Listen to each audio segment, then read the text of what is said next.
Hello, my name is Alison Snade, and I'm going to present the paper Robustness and Reliability of Gender Bias Assessment in Word Embeddings, the Role of Base Pairs.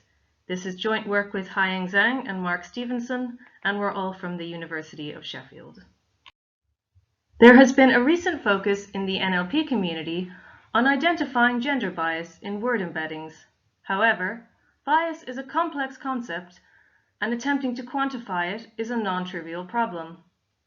Previous methods for identifying bias in word embeddings rely on the use of gendered base pairs, such as she, he, or man, woman, to measure the bias of words in the embedding vocabulary.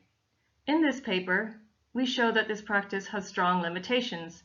The bias measures are not robust, for example, to changing the base pair used, and cannot identify common types of real-world bias, for example, social stereotypes. Our point is not that embeddings are free of bias, rather it is that current bias measures do not sufficiently solve the problem. Our work has important implications for future work on measuring bias in embeddings and the related field of debiasing embeddings. Our paper analyzes 4 popular existing bias measures.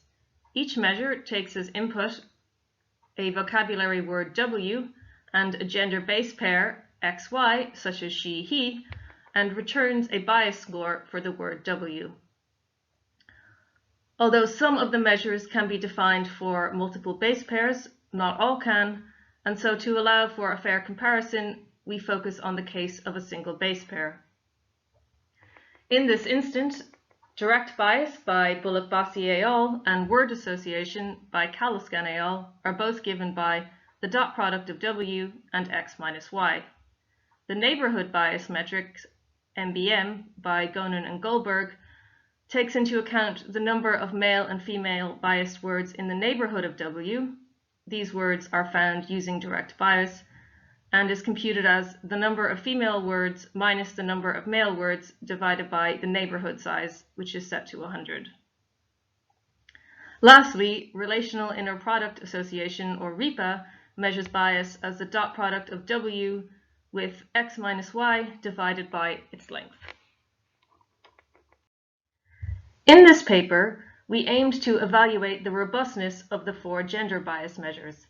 We did this in 3 main ways. The first was to examine their base pair stability, in other words, to determine if reasonable changes of base pair, such as she, he to woman, man, will frequently cause a significant change in the bias score of a word. The second experiment examines word form stability and aims to determine if different forms of a word, such as its singular or plural form, will have similar bias scores.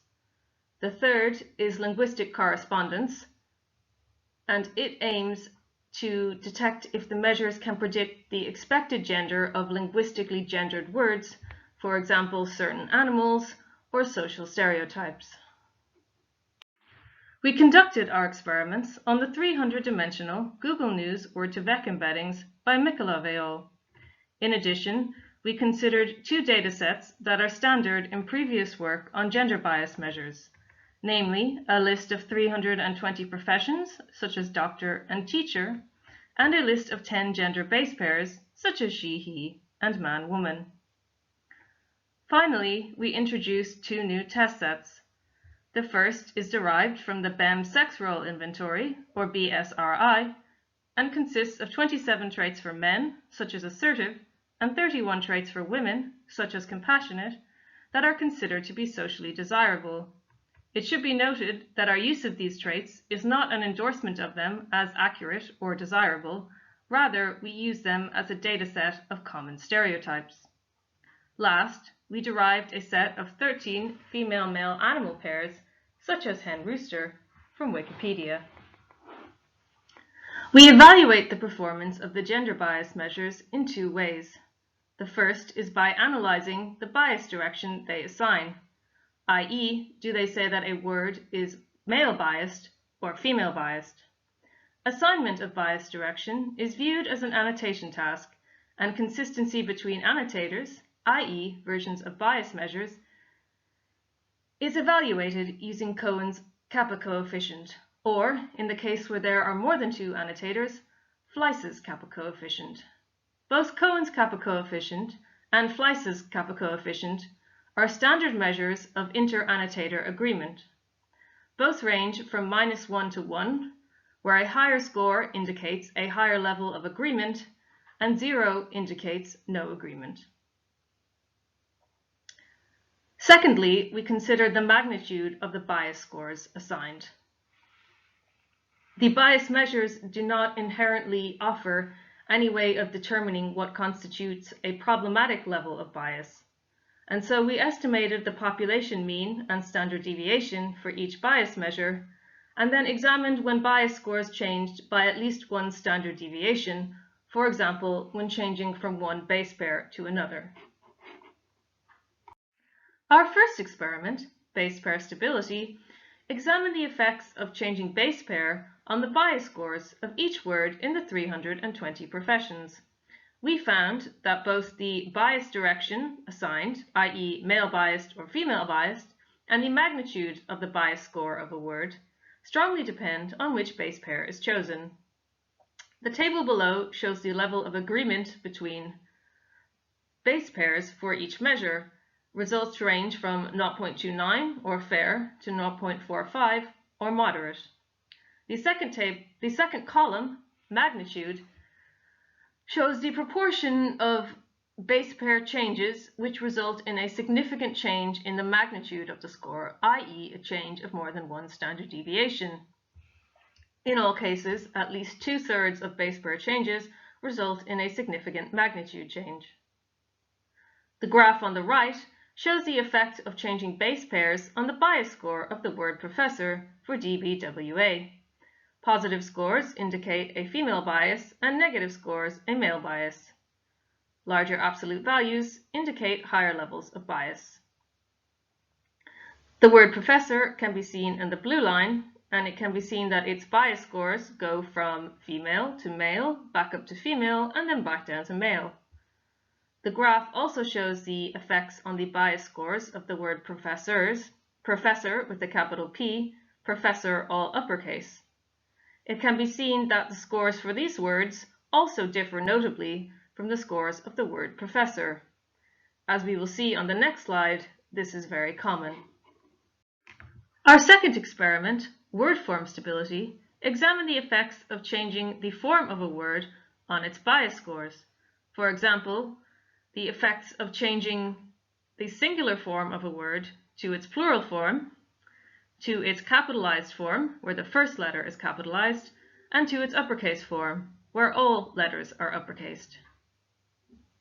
We found that changing the form of a profession word frequently changes its bias direction. For example, with base pair she, he, the DBWA direction of the word surgeon is male, but of surgeons is female. So should we consider the word surgeon to be male biased or female biased then? The table below shows the overall results. The level of agreement for each base pair is shown, and the last column shows the mean over all 10 base pairs. Mean results for comparing the plural form to the standard form of a word were moderate for each measure. For the capital versus standard form, they were moderate for DBWA and REPA and substantial for MBM, and for the uppercase experiments, they were fair for each measure. Our final experiment, linguistic correspondence, measured the accuracy of the gender bias measures at predicting both the real-world gender of animal terms and the stereotype gender of the BSRI traits. We found that the bias measures did not predict the ground truth gender of either set of words well. For example, the MBM direction of the female BSRI trait compassionate was male, and of the male animal bull was female, both with base pair woman-man. Overall results are shown in the table below, and again, the agreement is shown for each base pair, with the last column showing the mean over all 10 base pairs. The BSRI mean results were all slight, and the mean animal results ranged from slight to moderate. In particular, we note that many of the BSRI kappa scores are actually negative, which indicates a less than random level of agreement. Our experiments showed that the 4 bias measures are not robust to changing their base pair. We suggest that there are 2 reasons for this. The first is socio-linguistic factors, i.e., the social connotations of different base pairs are quite different, for example, she, he, compared with gal, guy. We note that we used the particular 10 base pairs chosen following previous work. The second reason for the lack of robustness is likely mathematical properties. The bias measures rely on the direct output of a dot product, which is quite sensitive to the input vectors used. In fact, similarity between base pair different vectors is highly correlated with the corresponding agreement between assigned bias directions, as can be seen in the figure on the right. A limitation of previous work is it has been unclear which of the proposed bias measures performs best, even though they were often introduced as alternatives to one another. Our results are mixed, and no one result emerges as robust. In fact, the level of agreement between the measures is often higher than it is between different versions of themselves. This indicates that the choice of base pair is a more influential factor than the differences in their formulae. For example, the agreement between BDWA and RIPA averaged over all 10 base pairs is 0.83. However, the agreement level for BDWA with different versions of itself is only 0.45, and for RIPA, it's 0.42. In conclusion, there has been a recent focus in the NLP community on investigating bias in word embeddings. While we strongly support the aim of such work, this paper highlights the complexity of trying to quantify bias in embeddings. In particular, we show that the reliance of 4 popular bias measures on gendered base pairs has strong limitations, such as lack of robustness.